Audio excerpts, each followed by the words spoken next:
4,500 साल पुरानी आहट सभ्यता जिसके निशान आज भी मौजूद हैं। इसी सभ्यता से जुड़ी आयड़ नदी जो कि शहर के बीच से बह रही है, इसे उदयपुर की ईस्ट ऑफ वेनिस के नाम से भी जाना जाता है। लेकिन जब इस नदी ने विकराल रूप धारण किया है तो इसकी जद में जो भी आया वो बच पाया है। इसके विकास और सौंदर्यीकरण के काफी काम भी कराए गए, लेकिन आफत की बारिश की वजह से आज यहाँ कीचड़ ही दिखाई देता है। ये रिपोर्ट दिखाते हैं आपको।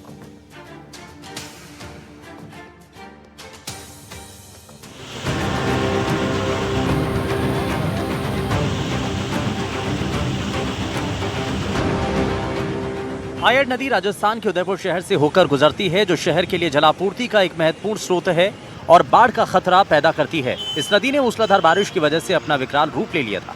कई घरों में पानी घुसा, नौबत ये आ गई कि लोगों के घरों के अंदर से रेस्क्यू करना पड़ा। दशकों बाद उदयपुर ने ऐसा मंजर देखा। कुछ दिनों में नदी का पानी उतरा तो शहर के लोग हैरान रह गए, क्योंकि उनकी गाढ़ी कमाई के 50 करोड़ रुपए नदी के बहाव में बह गए। नगर निगम ने नदी को वेनिस का रूप देने के लिए नदी में कंक्रीट से निर्माण करवाए थे, गार्डन बनवाए, टाइल्स लगवाई, पौधारोपण किया और आज यहाँ सिर्फ टूटी टाइल्स, कीचड़ के अलावा कुछ नहीं। आयड़ नदी की लंबाई 21 किलोमीटर है, जिसमें से 5 किलोमीटर का दायरा शहर के बीच से होकर गुजरता है।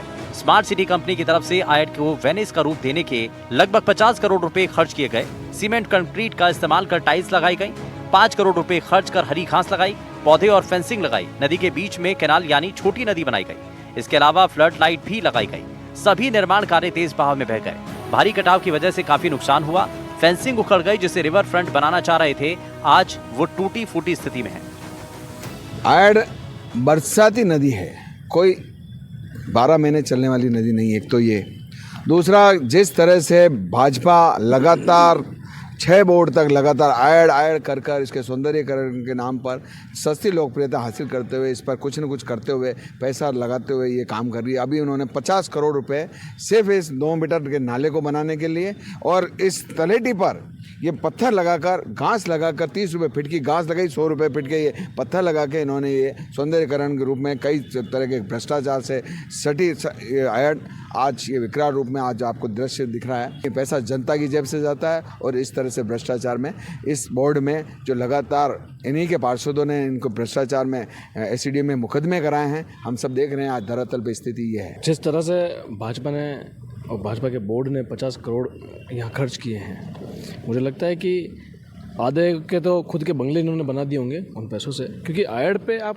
50 करोड़, आप मेरे को 50 करोड़ अगर ये दिखा दे कि भाई किस तरह से इन्होंने किए हैं, और दो जिस आयड़ नदी है उस आयड़ नदी को नाला बना के छोड़ दिया इन भाजपा वालों ने, गुलाब चंद कटारिया ने, अभी वर्तमान विधायक ने। उस 2 फीट के नाले में इन आयड़ नदी को समेटना चाहा, लेकिन कभी नदी को समेटा नहीं जा सकता। नदी अपना रास्ता खुद बनाती है। जिस तरह से इन्होंने गार्डन बनाया, मैं तो खुद सुबह सुबह हम परिवार वाले हम सोचते हैं कि यार दोस्त सब मिलके क्या इस गार्डन में बैठने चलेंगे, लेकिन जिस तरह से गार्डन के यहाँ से ओवरफ्लो पानी बह रहा था, घास क्या और पेड़ क्या और ये पत्थर क्या, इन्होंने जो कंक्रीट का जो पूरा वो स्ट्रक्चर बनाया, जालियाँ लगाई, सब चीज़ें। पहली बारिश में ये उखल गई थी, फिर इन्होंने ताराबंदी की कि ताराबंदी करेंगे तो नहीं उखलेंगे। मतलब मूर्खतापूर्ण जो निर्णय लिए गए हैं, मुझे नहीं लगता है कि ये, और निगम में जो इंजीनियर बैठे हुए हैं जिन्होंने इस चीज़ का पूरा रूपरेखा तैयार की, मुझे लगता है वो भाजपा के किसी तरह के सदस्य होंगे, उनको पैसा पहुंचा होगा और इसको इंजीनियर का नाम देकर कि भी हाँ ये रूपरेखा तैयार होगी और आयड़ पे इतने करोड़ आएंगे, उसमें से भाजपा के भाई हमारे जो भवन हैं वो बनेंगे, लोगों की सैलरी रह जाएगी, भाजपा के कांग्रेस के जो नेता हैं उनके वार्डों का वो पैसा जो वहाँ लगा के यहाँ लगा दिया जाएगा। मतलब तमाम लोगों की चीज़ें, लेकिन भाजपा के मूर्खतापूर्ण जो हरकतें की है, और गुलाब कटारिया जहाँ जहाँ जाता है वहाँ तायम्म मचता है। एक उदयपुर के आम लोग के रूप में अपन सोचे तो किस तरह से देखते हैं कि आयड़ को ऐसा रूप देना चाहिए था या नहीं देना चाहिए? बिल्कुल सर, ये तो भ्रष्टाचार सामने दिख रहा है सर। सारे पत्थर बाहर आ गए हैं, जिस प्रकार से 50 करोड़ लगा गए हैं, और नदी की परिभाषा बदल के इसको नाला बना दिया गया है सर। जिस प्रकार से पूरा शहर बदबू मार रहा है, आज आम नागरिक परेशान हो रहा है, तो गलत ही हुआ है। टैक्स पेयर का पैसा डूब गया है, भ्रष्टाचार हुआ है, साफ दिख रहा है। शहर कांग्रेस पार्टी के अध्यक्ष फतेह सिंह राठौर ने कहा कि आयड़ नदी में 8 फीट का भराव डालकर उसको तहस नहस कर दिया। बीजेपी पर निशाना साधते हुए उन्होंने कहा कि 30 साल से काबिज बीजेपी नगर निगम के इस बोर्ड ने जनता की गाड़ी कमाई के करोड़ों रुपए पानी में बहा दिए। इस नदी को नदी ही रहने देना था, वेनिस नहीं बनाना था। कि आयड़ हर वर्ष इसी तरह से आती है, लेकिन नगर निगम जो भारतीय जनता पार्टी का वोट 30 वर्षों से जमा हुआ है, वो और स्मार्ट सिटी दोनों ने मिलकर जिस तरह से उसमें भ्रष्टाचार किया है, आज नदी में आप देखिए, नदी को 8-8 फीट बराबर से इन्होंने ऊपर लेके टाइलें लगाई, गार्डन लगाया, पेड़ लगाए, और 5 करोड़ रुपए के तो इन्होंने पेड़ लगाए हैं, 5000 पेड़, 10-10, 12 फीट, जो महामहिम के नेतृत्व में और शहर विधायक ताराचंद जी के नेतृत्व में, और जो हम कहते हैं कि इंजीनियर थे हमारे पूर्व महापौर गोविंद सिंह जी टांक साहब, लेकिन उनकी इंजीनियरिंग उदयपुर शहर की जनता ने देख ली है कि जिस तरह से उदयपुर शहर की जनता का गाड़ी कमाई का पैसा इस नगर निगम ने, भारतीय जनता पार्टी के बोर्ड ने डुबाया है, ये पूरा शहर नहीं पूरा देश देख रहा है। इसलिए हमारा कहना है कि आयड को आयड ही रहने दे, वेनिस नहीं बनाए। आयड नदी 5000 साल पूर्व सभ्यता की साक्षी है। नदी के किनारे आहट सभ्यता बसी थी, जिसके अवशेष अभी भी मिलते हैं। नदी के ऊपरी क्षेत्र में फतेह सागर झील, पिछोला झील सहित दूसरे जलाशय हैं। इस सभी का बहाव और आयड नदी का खुद का बहाव काफी होता है।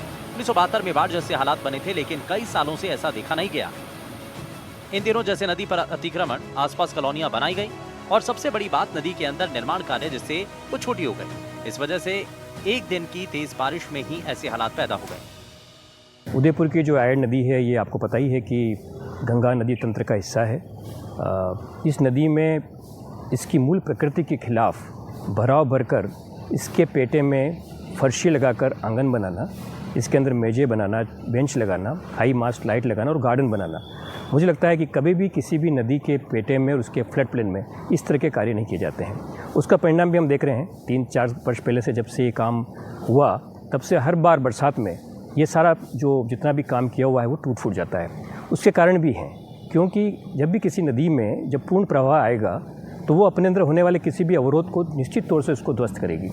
तो उसमें दूसरा प्रश्न ये आता है कि क्यों हम इस तरह से पब्लिक मनी का वेस्ट करें इस तरह के कामों में, जिससे नदी बाधित होती है, जिससे नदी की जो इकोलॉजी है उस पर असर आता है, जो उसका ग्राउंड वाटर रिजीम है, ग्राउंड वाटर रिचार्जिंग की उसकी जो कैपेसिटी है उस पर असर आता है। मुझे लगता है कि ऐसे कार्य नहीं करने चाहिए। सारे जहाँ पे जो पत्थर बिछाए गए थे वो सब बिखर गए हैं, सारा मलबा आके भर गया यहाँ पे। और ये प्रोजेक्ट कभी भी स्मार्ट सिटी के प्रोजेक्ट में नहीं था। केवल स्मार्ट सिटी के द्वारा आयड को प्रदूषण मुक्त करना था। यहाँ पे सीवेज को ट्रेप करके सीवरेज लाइन में ले जाते हुए एसटीपी में ले जाना था, परंतु इन्होंने एसटीपी ही जो बनाई है वो नदी के बीच में बना दी, जिसके अभी परखच्चे उड़ गए। तो यहाँ पर जो काम करना था वो नहीं किया। 75 करोड़ रुपए हमने इस नदी में डाल दिए। तो मेरी मांग है कि आयड में अब और अतिक्रमण नहीं किया जाए और प्रदूषण को रोका जाए। पेड़ लगाने की नदी के बीच में जो योजना है उसको बंद किया जाए, क्योंकि बड़े बड़े पेड़ यहाँ पर उखड़कर बह के आ गए हैं। कई वर्षों बाद, कई दशकों बाद ऐसा देखा गया कि उदयपुर शहर के में जो है पानी घुसा है, उस घरों में पानी घुसा है, ऐसा पहला कभी नहीं देखा गया। तो पूरी तरह से लोगों का विरोध है कि आयड को सौंदर्यीकरण के नाम से ये चीज़ नहीं करनी चाहिए थी। आयड जो अपने जो पुराने रूप में है उसी रूप में इसको रहने दिया जाना चाहिए था। विपिन सोलंकी, एनडीटीवी, उदयपुर।